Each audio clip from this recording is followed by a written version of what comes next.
तो हेलो बच्चों, welcome back to the channel. बच्चों welcome back to the JEE advanced 2023 question solving series, जहां पे हम लोगों ने अभी तक ऑलरेडी इलेक्ट्रोडायनेमिक्स के सारे सवाल और मैकेनिक्स के सारे सवाल सॉल्व कर लिए हैं। अलॉन्ग विद दैट हमने अभी तक बहुत सारे एडवांस्ड के प्रीवियस ईयर क्वेश्चन सॉल्व किए हैं। सभी का चैप्टर वाइज प्लेलिस्ट का लिंक आपको नीचे डिस्क्रिप्शन बॉक्स में है। ठीक है, चलिए इसको शुरू करते हैं। यहाँ पे आज हम लोग देखने वाले हैं ऑप्टिक्स के सवाल। जब हम लोग यहाँ पे ऑप्टिक्स कहते हैं तो ऑप्टिक्स में आपको रे ऑप्टिक्स, वेव ऑप्टिक्स दोनों आ जाता है, along with the newly added topics in the year 2023, that is your electromagnetic waves. तो उसके ऊपर भी आपसे एक सवाल पूछा गया था। ठीक है, टोटल 5 सवाल है और आपको एक और सवाल पूछा गया था रे ऑप्टिक्स पे, लेकिन वो आपको ज्यादातर एरर एनालिसिस का उसमें कॉन्सेप्ट था, तो हम लोग उस सवाल को एरर एनालिसिस में ही देखेंगे। क्लियर है एकदम? चलिए तो एक एक करके हम लोग यहाँ पे सवालों को देखते हैं। आप चाहो तो पॉज करके खुद से ट्राई कर सकते हैं, या फिर अगर डाउट है तो सीधे हमारा डिस्कशन यहाँ पे देख सकते हैं। बहुत से बच्चों को कुछ ना कुछ कॉन्सेप्चुअल एरर रहता है, डाउट रहता है, तो ध्यान से देखिएगा। ईएम वेव का आपका सवाल है, कहता है the electric field associated with an electromagnetic wave propagating in a dielectric medium. यानी भैया जो भी आपका वेव है उसका speed speed of light in air से कम ही रहने वाला है। बढ़िया है सर। तो इलेक्ट्रिक फील्ड वेक्टर का अपने को इक्वेशन दे रखा है यहाँ पे। ठीक है, अपने को ध्यान ये यहाँ पे ये देना है कि भैया जो आपका वेव का स्पीड होगा that is given by coefficient of T. जो भी आपको यहाँ पे है, जनरली आप यहाँ पे जानते हैं वी आपको होता है ओमेगा बाई के। यहाँ पे अगर आपको ओमेगा लिखना है तो आप यहाँ पे 2 पाई को अंदर में मल्टीप्लाई करेंगे, लेकिन 2 पाई आपको इसके साथ भी मल्टीप्लाई होगा, 2 पाई आपको इसके साथ भी मल्टीप्लाई होगा, राइट। तो 2 पाई ऊपर नीचे तो मर जाने वाला है, तो आप सिंपली टी का कोएफिशिएंट अपॉन जेड का कोएफिशिएंट कर लो। तो ये आपको निकल के कितना आ रहा है, this is your 5 into 10 to the power 14 divided by 10 to the power 7, और 3 अपने को ऊपर चला जाएगा। तो यहां से अपने को v कितना निकल के आ रहा है, 15 इंटू 10 टू द पावर 7, और rather 1.5 into 10 to the power 8 metres पर सेकेंड। तो अगर तुम ध्यान से ऑप्शन नंबर 4 के देखो, जहां पे आपसे मीडियम का रिफ्रैक्टिव इंडेक्स पूछ रहा है, तो refractive index is equal to nothing but c by V, speed of light in vacuum upon speed of light in that particular medium. तो यहाँ पे आपको 3 into 10 to the power 8 divided by 1.5 into 10 to the power 8, तो ये आपको 2 आ रहा है। तो क्या हमारे पास 2 है? बिल्कुल है। तो ऑप्शन नंबर डी तो अपना सही जवाब है।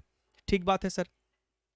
फिर हमको चाहिए मैग्नेटिक फील्ड का इक्वेशन एक्स में और वाई में। अब क्यों सर हमसे यहाँ पे एक्स और वाई दोनों पूछ रहा है? क्योंकि यहाँ पे आपका इलेक्ट्रिक फील्ड भी जो ऑसिलेट कर रहा है ना, वो भी आपको यहाँ पे उसका एक्स कंपोनेंट और वाई कंपोनेंट दोनों दे रखा है।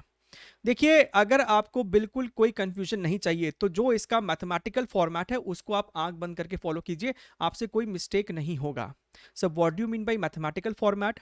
ध्यान से देखिए, जब आप एक वेव का इक्वेशन देखते हैं तो सबसे पहले आपको जानना है कि भैया वेव किस डायरेक्शन में प्रोपागेट कर रहा है।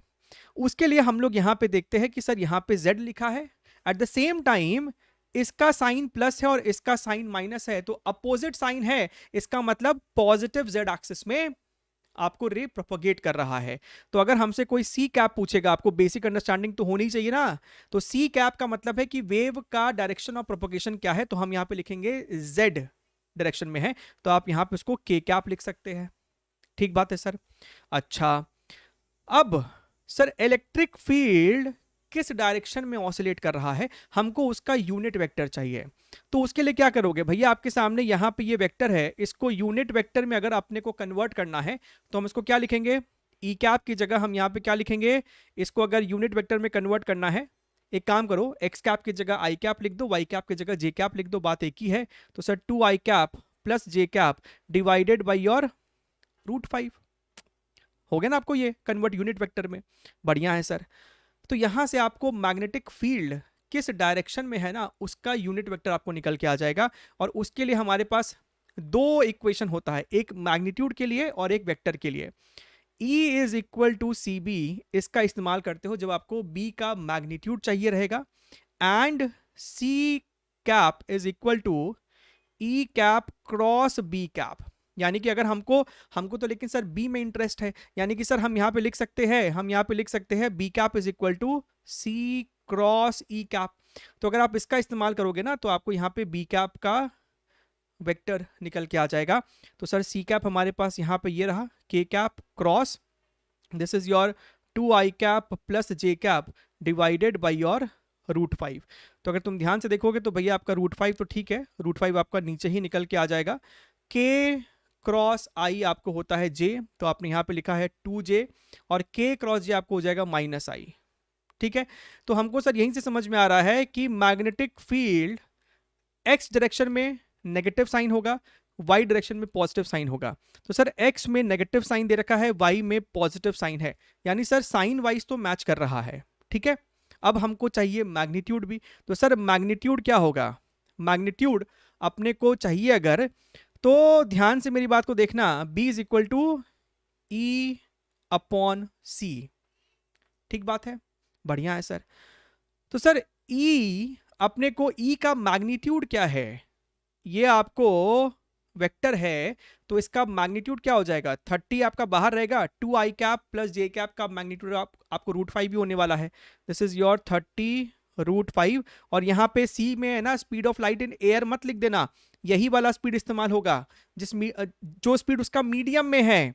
तो ये आपको हो जाएगा 1.5 10⁸ तो यहाँ से अपने को कितना निकल के आ जाएगा, this is turning out to be your, इसको 15 कर देंगे अगर हम, तो ये आपको हो जाएगा 2, तो ये हो रहा है अपने को 2√5 × 10⁻⁻7।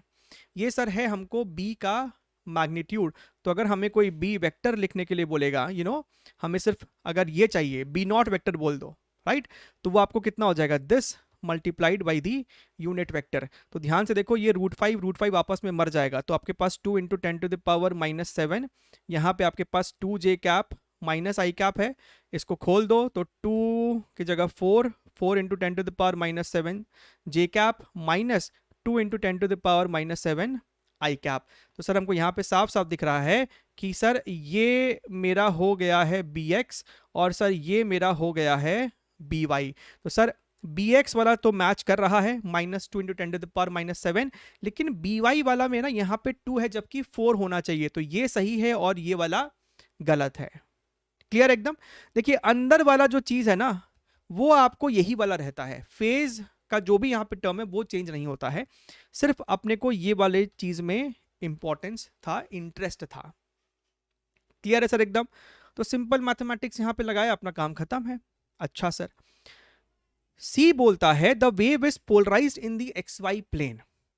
अगर तुम यहाँ पे केयरफुली ध्यान से देखो, अगर तुम यहाँ पे केयरफुली ध्यान से देखो, if I try to make something like this, ये आपको x ये y, तो आपका जो इलेक्ट्रिक फील्ड वेक्टर है वो तो ऐसा है, दिख रहा है, ये आपका इलेक्ट्रिक फील्ड वेक्टर है। अच्छा सर, वेव आपको प्रोपगेट कर रहा है out of the plane positive z direction में, तो आपको ये है वो आपका सी कैप जो था।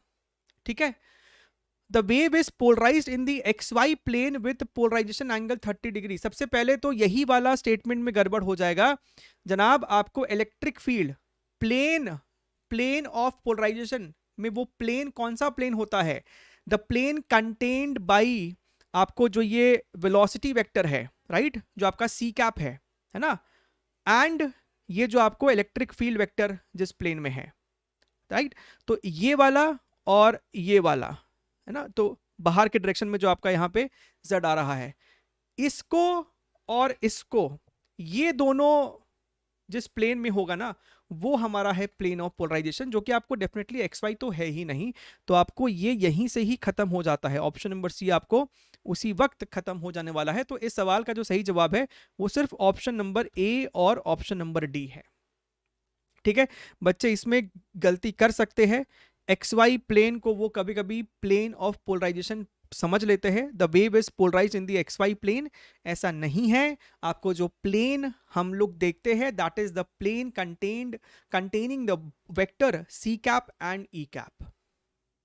ठीक है, बढ़िया है, बढ़िया है। चलिए let's move to the next question. अगला सवाल हमारे पास यहाँ पे रे ऑप्टिक्स का है, लेकिन रे ऑप्टिक्स के साथ साथ यहाँ पे थोड़ा सा अगेन अपने को पोलराइजेशन वाला फंडा लग रहा है, कॉन्सेप्ट लग रहा है। तो इस सवाल को करने से पहले हम एक बारी आपको थोड़ा सा रिमाइंड करा देते हैं ब्रूस्टर्स एंगल के कॉन्सेप्ट पे, कि आपके पास रे ऑफ लाइट इस प्रकार से इंसिडेंट होता है। तो जब आपके पास रे ऑफ लाइट ऐसे इंसिडेंट होता है तो उसमें आपका अगर ये लाइट अनपोलराइज्ड है तो इसमें हम लोग इस प्रकार से दिखाते हैं components of oscillating electric field. ऐसे ऐसे भी दिखाते हैं। ये जो आपको व्हाइट एरोज है ये in the plane of incident angle है, एंड डॉट से भी दिखाते हैं यानी कि इनटू, है ना। तो ऐसे ऐसे भी है और इनटू इनटू भी है, ठीक है। तो यहां पे अभी हम आपको दिखा रहे हैं कि भैया ये जो है एक अनपोलराइज्ड लाइट है। ये आपको सरफेस पे इंसिडेंट हुआ, ये आपको सरफेस पे इंसिडेंट हुआ, ये आपके पास जनाब एक नॉर्मल आ गया है, नॉर्मल आ गया है। तो ब्रूस्टर्स एंगल का फंडा कहता है कि अगर एक पर्टिकुलर एंगल की बात करें, एंगल ऑफ इंसिडेंस एक टिपिकल एंगल है such that the reflected ray and refracted ray are 90 degrees apart, in that case this particular angle is called Brewster's angle, and in that case the reflected ray will be completely polarized। लेकिन reflected ray में कौन सा वाला electric field vector होगा, ये dot dot वाला या फिर ये एरो जो हॉरिजॉन्टल में प्लेन में है। तो डॉट डॉट वाला देखा गया कि ये जो डॉट डॉट वाला है ना वो आपको जनाब सिर्फ वही रिफ्लेक्ट हुआ, राइट। तो आपको थोड़ा सा डॉट डॉट रिफ्लेक्ट हो गया, हो सकता है कि थोड़ा सा आपको रिफ्रैक्ट भी कर गया होगा, और बाकी जो आपको ये इन द प्लेन है, राइट, ये तो आपको पास किया ही किया, ठीक है। और आप जब डेरिवेशन भी करते हो कि सर इनके बीच का एंगल 90 डिग्री है, बाहर में आपका एयर है, इसका रिफ्रैक्टिव इंडेक्स हमने यहाँ पे लेटर से म्यू मान लिया है, तो ब्रूस्टर्स एंगल का कॉन्सेप्ट कहता है कि tan theta is equal to mu. ये आप डेरिवेशन कर सकते हैं, अभी करने की जरूरत नहीं है फिलहाल, राइट। सर हमने देखा कि इंसिडेंट रे जो है वो अनपोलराइज्ड था, इसमें आपको इनटू द प्लेन वाला और इन द प्लेन वाला दोनों इलेक्ट्रिक फील्ड का कंपोनेंट है। अगर ब्रूस्टर्स एंगल पे इंसिडेंट करवाओगे तो जो डॉट डॉट वाला है सिर्फ वही रिफ्लेक्ट होगा।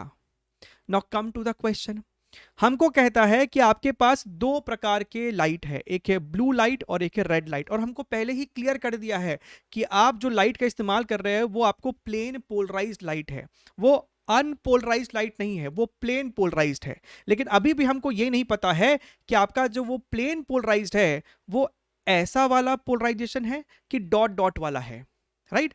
प्लेन पोलराइज्ड में क्या होगा कि इलेक्ट्रिक फील्ड वेक्टर आपको बस एक ही डायरेक्शन में ऑसिलेट करेगा, राइट। क्या तो ऐसे ऐसे करे ऑसिलेट या फिर इनटू या into into into into oscillate करे, ठीक है। प्लेन पोलराइज बताया, लेकिन ये नहीं पता है कि ऐसे ऐसे वाला है कि डॉट डॉट वाला है, इनटू इनटू वाला है।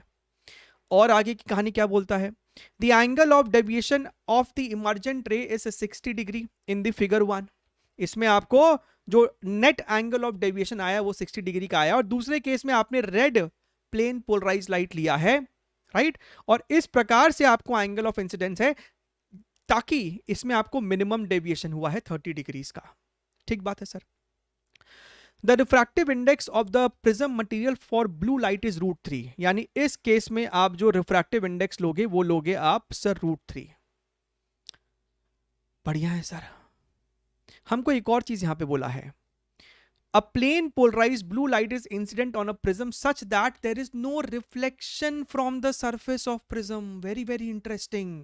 हमको बोल रहा है कि ये प्लेन पोलराइज्ड लाइट इस प्रकार से इंसिडेंट हुआ है इस सरफेस पे, एक भी रत्ती भर रिफ्लेक्शन नहीं हुआ। हमको ये बताओ इस वाले केस में अगर ये डॉट डॉट वाला इलेक्ट्रिक फील्ड वेक्टर होता ही नहीं तो कुछ भी रिफ्लेक्शन होता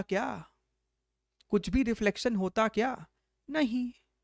इसका मतलब क्या समझे? इसका मतलब हम लोग ये समझे कि जनाब ये जो आपको इसमें जो आपको पोलराइजेशन है ना वो in the plane of incident ray है। The blue light is polarised in the plane of incidence. तो ऑप्शन नंबर ए सही जवाब है। इसमें कोई डॉट डॉट वाला वेक्टर था ही नहीं तो कुछ रिफ्लेक्शन हुआ ही नहीं। और हमको यह भी पता चल गया कि भैया ब्रूस्टर्स एंगल पे एंगल ऑफ इंसिडेंस है, क्योंकि ब्रूस्टर्स एंगल पे नहीं होता तो कुछ ना कुछ तो रिफ्लेक्शन होता ही होता, कुछ ना कुछ आपको रिफ्लेक्शन उस केस में होता ही होता, भले आपको किसी भी प्रकार का हो। सिर्फ ब्रूस्टर्स एंगल में ऐसा होता है कि जो आपको रिफ्लेक्टेड में है उसमें सिर्फ आपको डॉट डॉट पाया जाता है। ठीक है, सो हैव, ये आपको पूरी जो कहानी है ना, इसका जो आपको कहानी है वो इवन एनसीईआरटी में भी आपको लिखा हुआ मिल जाएगा। क्लियर एकदम? तो अगर इस बात को हम लोगों ने एक्सेप्ट कर लिया है तो बस अब कहानी थोड़ी सी सिंपल हो जाती है। एक काम कर सकते हैं अपने यहाँ पे एक और थोड़ा सा फोटो बना लेते हैं। Why I am making this photo, because of one thing. अपने को अब ये पता चल गया है कि भैया पहले वाले फिगर में आपको जो ये एंगल ऑफ इंसिडेंस है वो बेसिकली ब्रूस्टर्स एंगल है। और सर ब्रूस्टर्स एंगल कितना होता है? ब्रूस्टर्स एंगल कितना होता है? tan theta is equal to mu. तो यहाँ पे जो ये एंगल ऑफ इंसिडेंस है ना, हमको पता चल गया है कि tan i is equal to refractive index of this medium. तो sir i is equal to 60 degree है। सर ये वाली जो एंगल है वो अपने को 60 डिग्री है। बिल्कुल है सर, कोई दिक्कत नहीं है। अब सर हमको पता है कि यहाँ पे क्या कहानी होती है। सर यहाँ पे पहले एक रिफ्रैक्शन यहाँ होता है, फिर एक रिफ्रैक्शन यहाँ होता है ना? ये सब तो छोटी छोटी बातें हैं, छोटी छोटी बातें हैं। हाँ जी सर। सर इस वाले को अगर हमने R1 बोल दिया है, इस वाले को हमने अगर R2 बोल दिया, और इसको हम कह देते हैं एंगल ऑफ इमरजेंस, और ये सर हो गया है मेरा एंगल ऑफ प्रिज्म। बढ़िया है सर। सर हमको पता है, इस चीज को अब यहां से हम मिटा सकते हैं। सर हमको पता है कि जो एंगल ऑफ डेविएशन होता है that is I plus E minus A। क्या एंगल ऑफ डेविएशन 60 डिग्रीज है? क्या एंगल ऑफ इंसिडेंस 60 डिग्रीज है? तो क्या यहां से हमको पता चल गया है कि angle of emergence angle of prism के बराबर है? बिल्कुल है।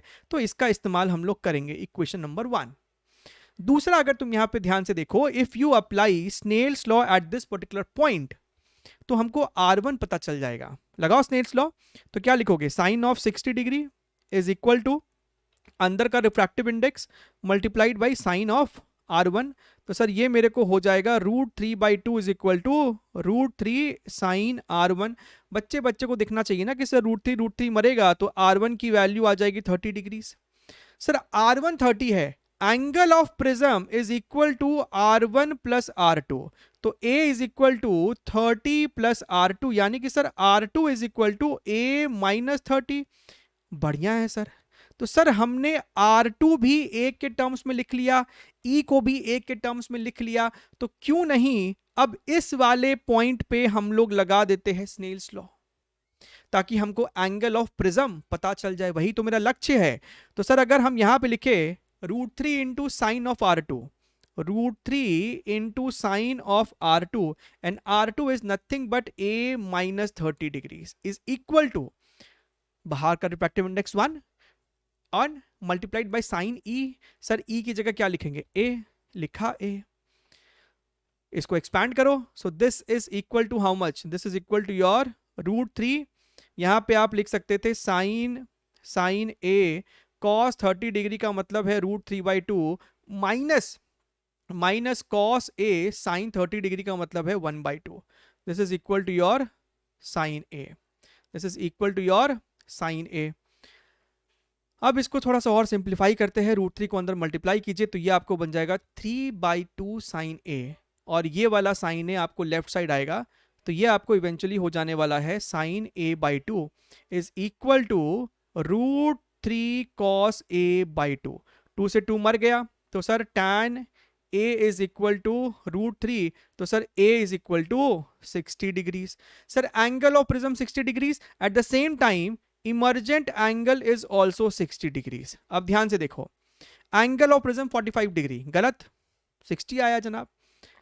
Angle of refraction for blue light in air at the exit plane, so basically E ही पूछ रहा है, क्या वो 60 डिग्री है? बिल्कुल है। तो ऑप्शन नंबर डी सही है, ऑप्शन नंबर डी सही है। ऑप्शन नंबर सी को देखो। अच्छा, रेड लाइट के लिए बात कर रहा है, यानी कि इस वाले फिगर के लिए। ये तो आपका एकदम स्ट्रेट फॉरवर्ड क्वेश्चन है, ये तो आपका डायरेक्ट फॉर्मूला बेस्ड क्वेश्चन है मिनिमम एंगल ऑफ डेविएशन का। तो भैया रेड वाले लाइट में आपको मिनिमम एंगल ऑफ डेविएशन हो रहा है, और हमसे उस केस में रिफ्रैक्टिव इंडेक्स पूछ रहा है रेड लाइट के लिए।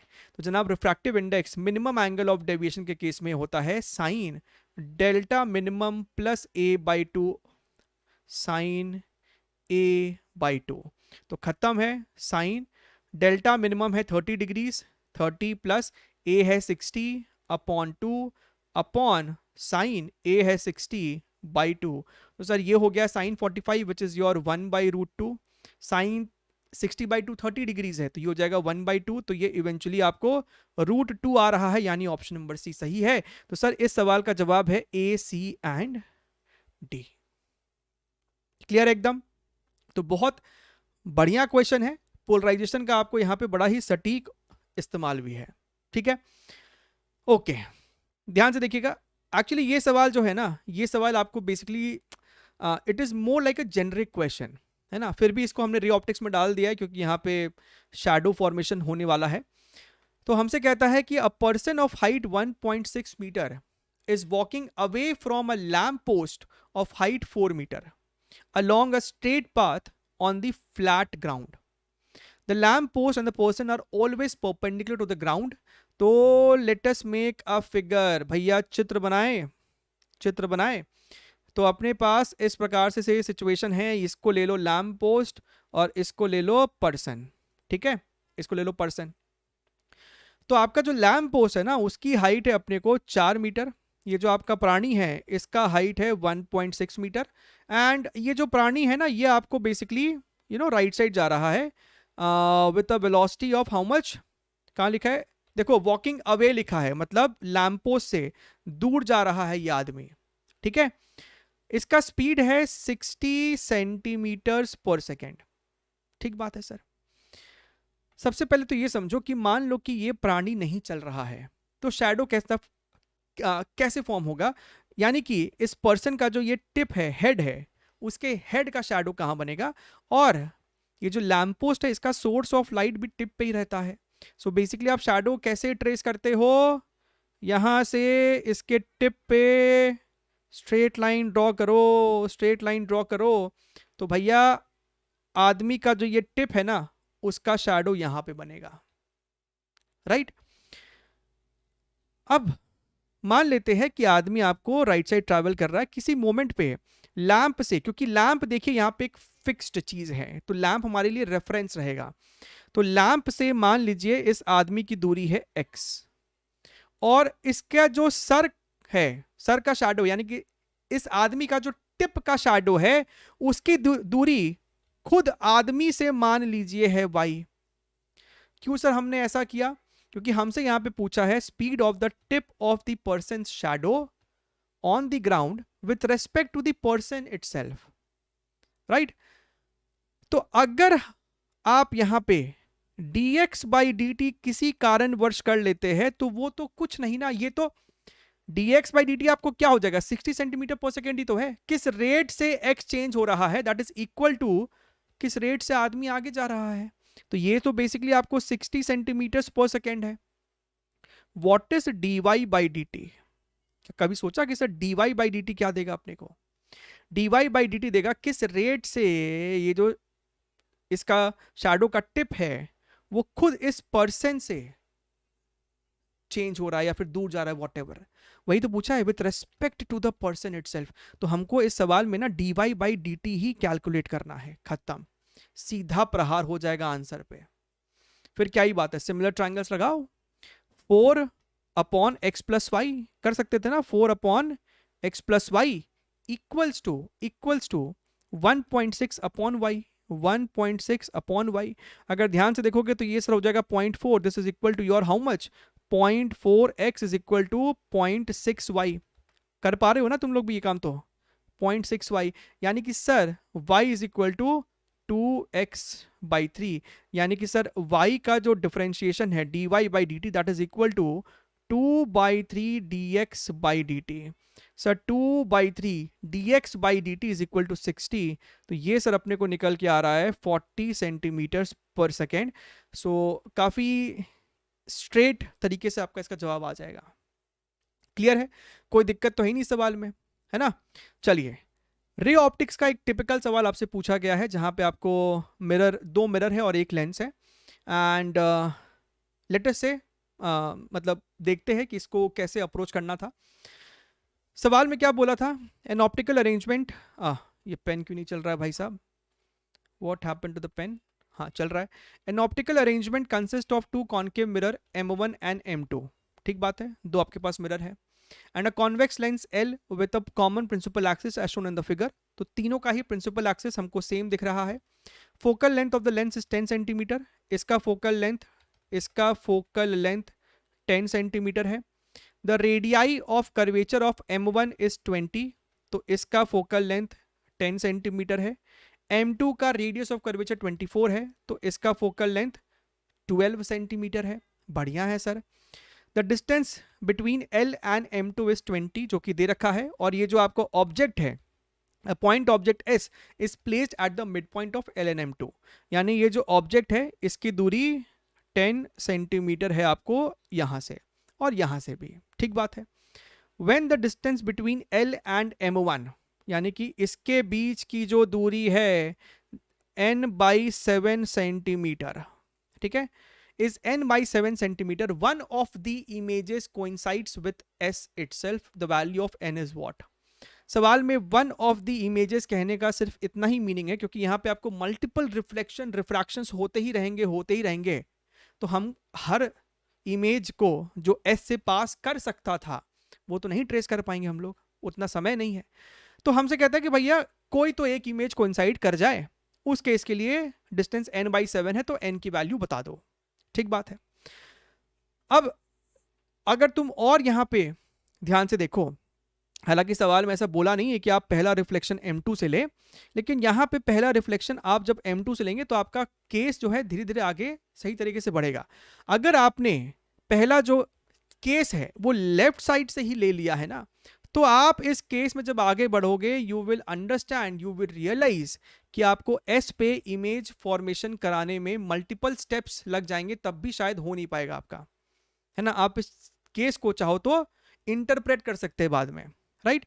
एंड एक और इंपॉर्टेंट चीज ये है कि जब आपको सवाल क्वेश्चन सेटर ऐसा बनाता है तो they must be wanting you to utilise the all the 3 apparatus, ना कि सिर्फ इधर से ही आप कुछ करके इमेज को S पे एक बारी बनवा लें.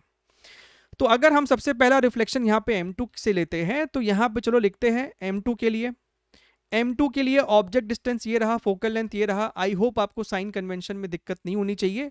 तो पहली बार जो आपका V बनेगा, मिरर फॉर्मूला है, तो V is equal to UF upon U minus F का इस्तेमाल करेंगे. ऑब्जेक्ट डिस्टेंस नेगेटिव ले लेंगे तो -10 मल्टीप्लाइड बाई फोकल लेंथ भी माइनस साइन में आएगा, -12 अपॉन -10 प्लस 12. तो ऊपर में अपने पास है 120, नीचे में 2 है, तो this is +60 centimetre. What do you mean by +60 centimetre? इसका मतलब है कि जो इमेज बनता इस कॉनकेव मिरर में वो आपको यहाँ पे राइट साइड बन रहा है, वर्चुअल इमेज ऑफ कोर्स.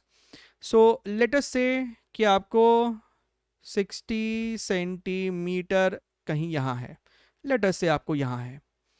तो अगर हम रे डायग्राम बनाए, which is very important for better understanding, तो कुछ इस प्रकार से हमारा रे डायग्राम बनना चाहिए. Look here very very carefully, something like this.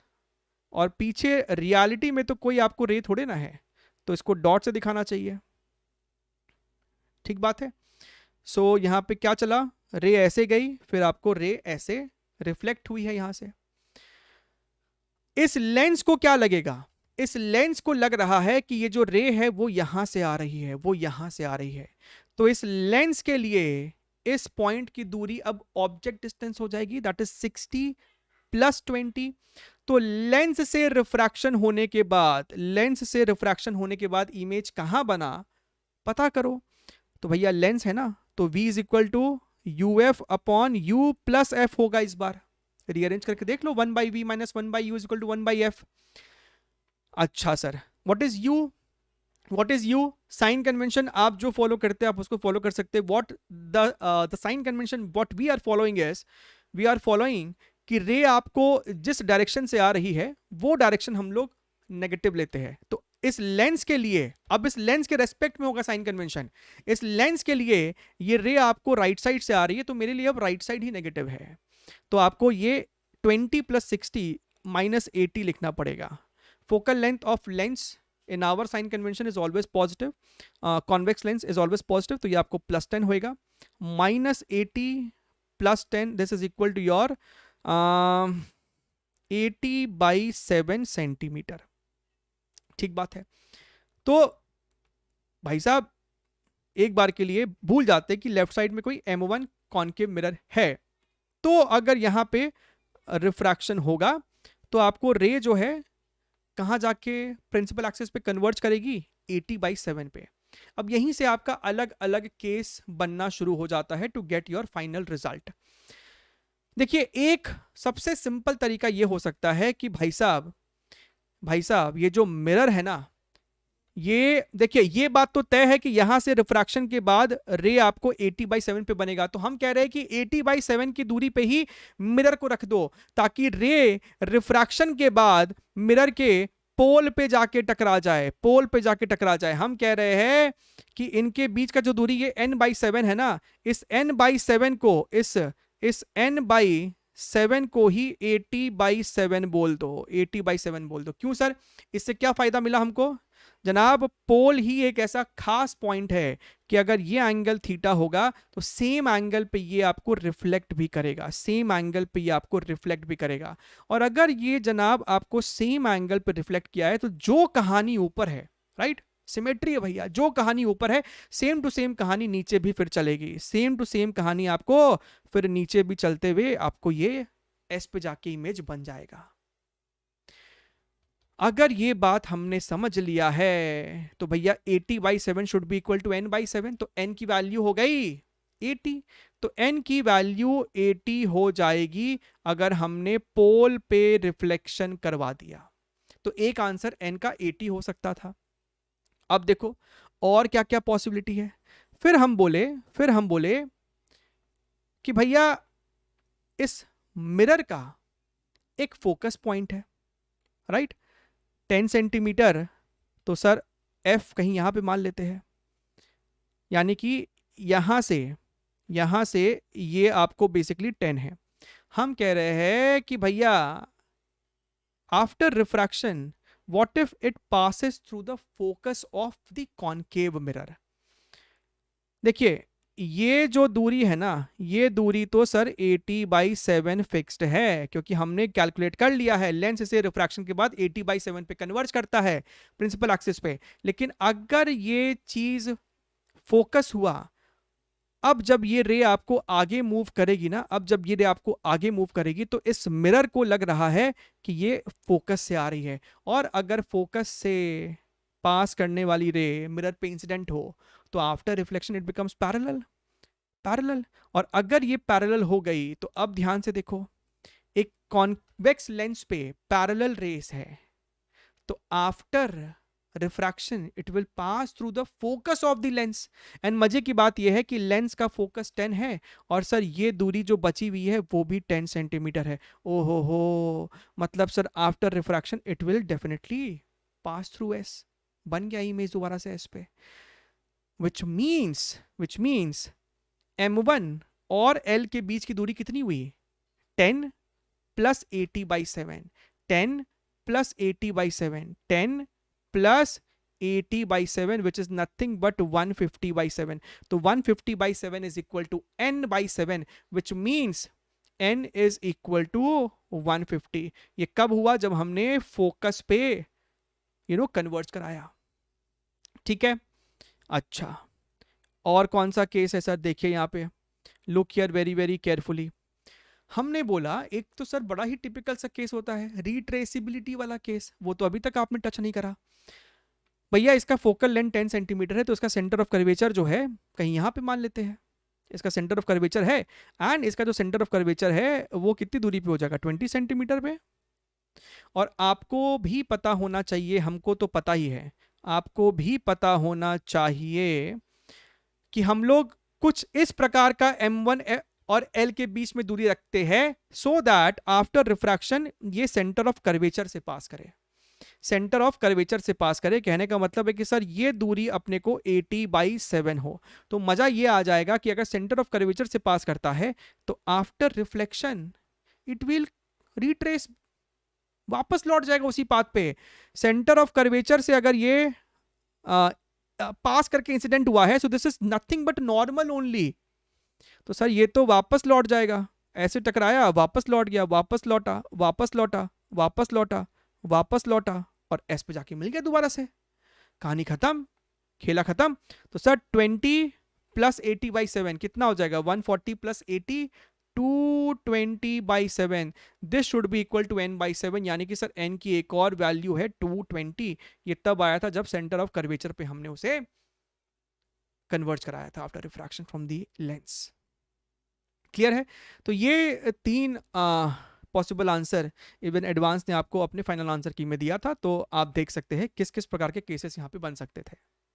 ठीक है, चलिए आगे बढ़ते हैं। एक सवाल और है। Now this seems to be a question of ray optics, but it is not at all a question of ray optics. It is a question of your wave optics, है ना? और वेव ऑप्टिक्स में भी ये आपको जो है थोड़ा बहुत वेव फ्रंट कॉन्सेप्ट के ऊपर बेस्ड सवाल है। एंड लेट अस सी कि क्या है सवाल के अंदर। सवाल में कहता है a monochromatic light wave is incident normally, monochromatic मतलब कि भैया सिंगल वेवलेंथ का लाइट है, is incident normally on a glass slab of thickness d, आपको थिकनेस दिख ही रहा है इसका, as shown in the figure the refractive index of the slab increases linearly from n1 to n2। तो आप ऊपर जब जा रहे हो तो linearly इंक्रीज कर रहा है, n2 of course n1 से ज्यादा है, ठीक बात है। Which of the following statements is or are true about the light wave emerging out of the slab? It will deflect up by the angle this much, deflect up by this angle, it will not deflect, the deflection depends on n2 minus n1 and not on individual values of n1 and n2। ठीक है, तो पूरा कहानी बस इसी बात पे है कि क्या ये जो आपको बीम ऑफ लाइट है वो डिफ्लेक्ट करेगा कि नहीं करेगा।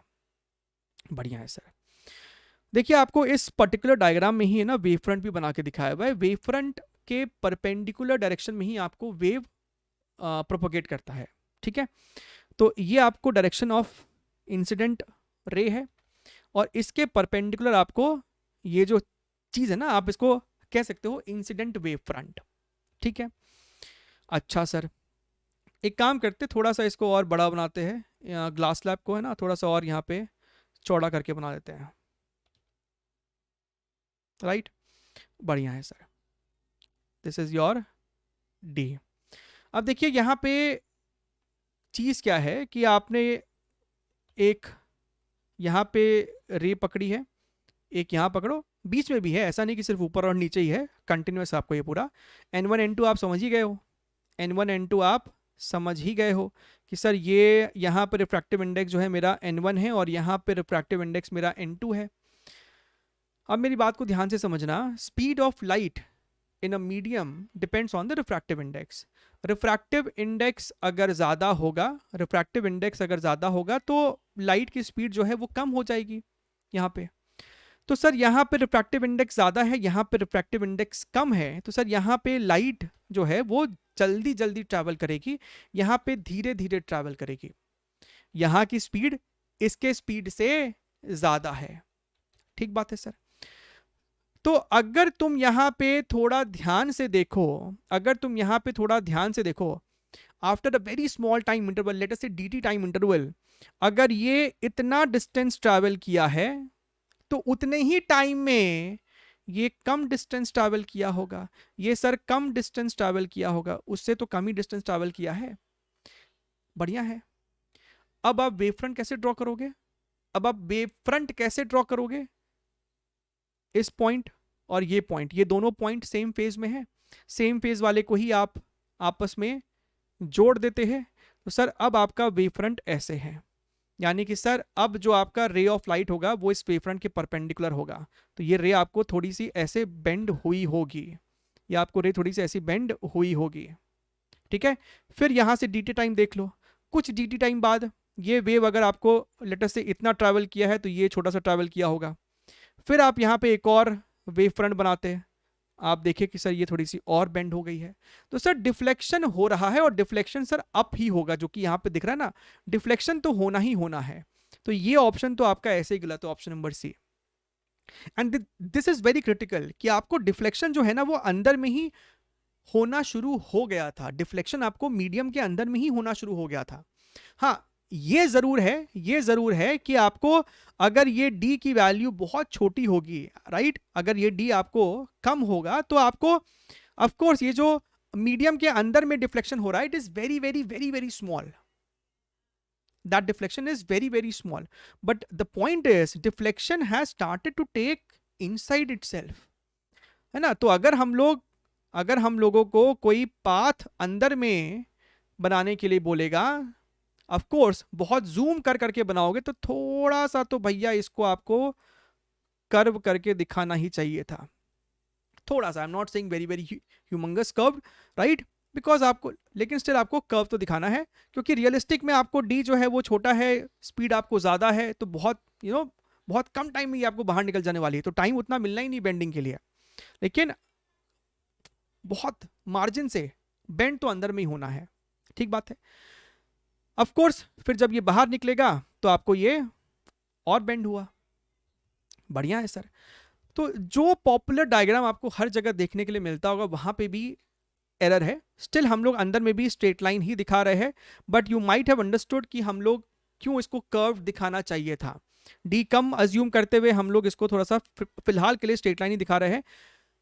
अच्छा, अब ध्यान से सुनिएगा, यहां से यहां ट्रैवल किया, जितने देर में मेरी बात को समझिएगा, जितने देर में ये वाली जो आपको रे है यहां से यहां ट्रैवल की है, उतने देर में ये वाली रे यहां से यहां भी ट्रैवल कर गई होगी, थोड़ा सा बाहर भी निकल चुकी है।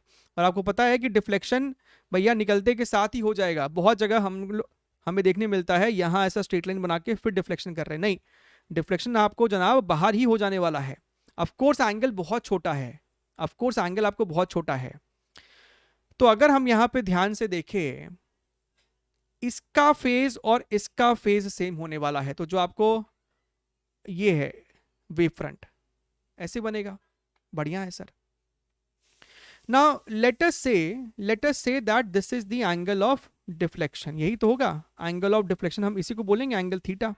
अगर ये एंगल थीटा है तो ये एंगल 90 माइनस थीटा, ये 90 है तो ये एंगल अपना थीटा हो जाएगा यहाँ पे, this is your angle of deflection. सही बात है सर। अच्छा, मान लीजिए कि सर ये जो पाथ है वो x है, बात समझ में आया ना। यहां पे स्पीड कम है, यहां पे स्पीड कम है, तो यहां से यहां आने में टाइम ज्यादा लगा, तो उतने टाइम में तो रे यहां पे डिस्टेंस कवर करेगा, थोड़ा सा बाहर में भी कर लेगा, तो बाहर में कितना किया हमने, वो x मान लिया, राइट, बढ़िया है सर। अब क्या बात है, मान लीजिए सर यहां से यहां आने का टाइम t1 है, यहां से यहां आने का टाइम t2 है, और यहां से यहां जाने का टाइम सर अपने को t3 है। तो क्योंकि हमने सेम फेज वाले को जोड़ा है तो हम कह रहे हैं कि sir t1 should be equal to t2 plus t3, जितने टाइम में यहां से यहां ट्रैवल किया उतने टाइम में यहां से यहां और यहां से यहां ट्रैवल कर लिया। सर व्हाट इज t1, कितना टाइम लगा होगा, distance upon speed, distance is d, right, speed कितना हो जाएगा, speed is what, speed of light in vacuum upon refractive index, तो c अपॉन n2 को ऊपर भेज दो, t2 distance upon speed c upon n1, t3 भैया ये तो एयर में ही ट्रैवल कर रहा है यानी कि x अपॉन c ही लिख सकते थे तो c से c अपना यहाँ पे मर गया है, तो यहाँ पे अपने को x की वैल्यू निकल के आ रही है d n2 माइनस n1 ठीक है, सॉरी। अब ये जो आपके पास ट्राइंगल है, इस ट्राइंगल में अगर तुम यहाँ पे साइन थीटा लगा के देखोगे तो sine theta is equal to perpendicular, that is your x upon hypotenuse which is nothing but your h, जो हमको सवाल में दे रखा है h, राइट। तो सर x की जगह हमने यहाँ पे लिखा है d n2 minus n1 divided by h and this is your sine theta, ठीक है। तो हो सकता है कि आपने कई जगह ये कंट्रोवर्सी के बारे में देखा होगा कि क्या ये सवाल में कुछ एरर है कि नहीं है, तो यहाँ पे बस आपको छोटा सा एक अप्रोक्सीमेशन मानना पड़ सकता है कि भैया देखिए आप tan में तभी लिख पाएंगे जब आप थीटा को स्मॉल एज्यूम करेंगे, और वो तभी होगा जब आप d को स्मॉल एज्यूम करेंगे, है ना। d आपका स्मॉल होना चाहिए, जो कि डायग्राम में थोड़ा बहुत आप जज कर सकते हैं कि हाँ ठीक है भैया आपको d जो है वो बहुत छोटा as compare to your small h। So in that case we can replace sine theta by tan theta, और यही कारण है कि आपको यहाँ पे फिर एक ऑप्शन जो है वो मैच हो जाता है जो आपको इवन आंसर की में दिया हुआ भी है। That is your option number B. तो आपका ऑप्शन नंबर ए गलत। और यहां से ये भी दिखता है कि डिफ्लेक्शन जो है वो n2 माइनस n1 के डिफरेंस पे डिपेंड करता है, ना कि n2 पे अकेला या फिर n1 पे अकेला। तो deflection angle depends only on n2 minus n1 and not on individual values of n1 and n2, which makes option number D as the correct one. ठीक है, सो बस इतना ही था आपको इसमें। आपने मिलते रहेंगे, तब तक के लिए take care and bye bye.